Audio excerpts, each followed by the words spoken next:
Thanks, guys. I'm here with Amy Payne. She is a nurse at the Parkview Regional Medical Center in Fort Wayne, Indiana. I just want to start off, Amy, by thanking you so much for joining us. I know you just said you have to leave for work soon after this interview, so thank you for giving us the time during this extremely hectic time. You're welcome. This is a scary time. I'm sure you've felt a lot, you've seen a lot, you've experienced a lot. So I guess just first a check-in with you. How are you? How's your family, your life, your career?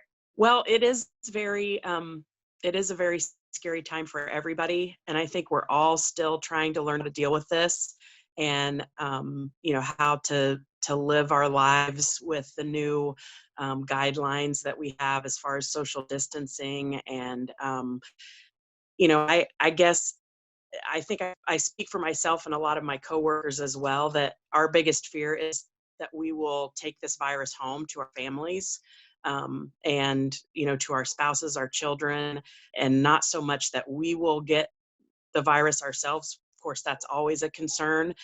I have not seen my grandchildren or my parents or anyone outside of just my husband and my two kids that still live here in the house with us for almost a month now.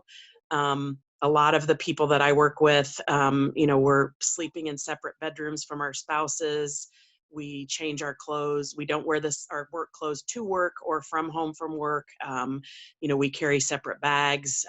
The other day we made a joke about we look like we were all going on a trip because we basically carry, luggage with us when we go because, just are afraid of bringing it home. We've seen a lot of coverage of medical centers having not enough ventilators or being able to donate some ventilators or having to reuse masks or family members, creating masks for their colleagues.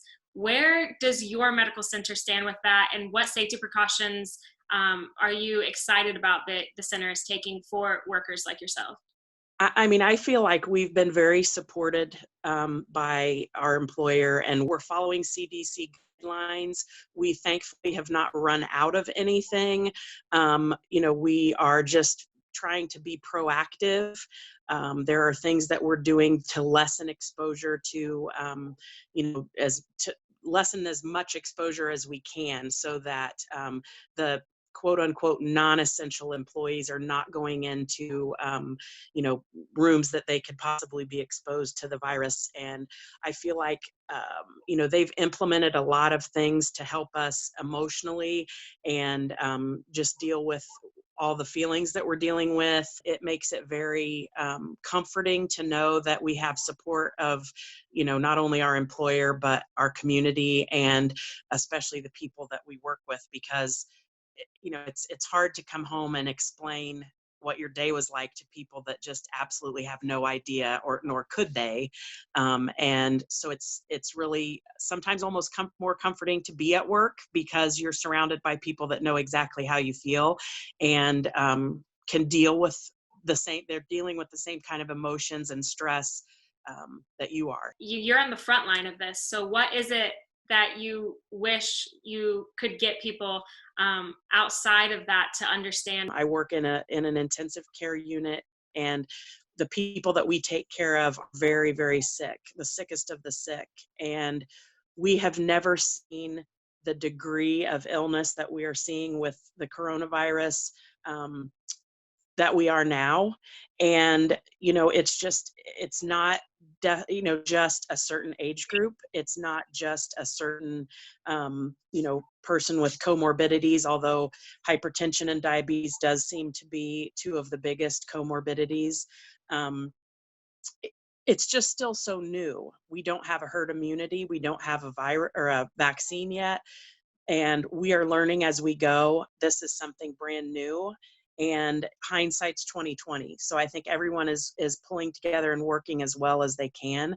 But again, I think people need to take every precaution possible, stay home, wash your hands, limit your exposure, and do not be around people that you don't live with. I've tried every day to remind my family and to remind myself that we're also being given this gift of time that we normally wouldn't have had.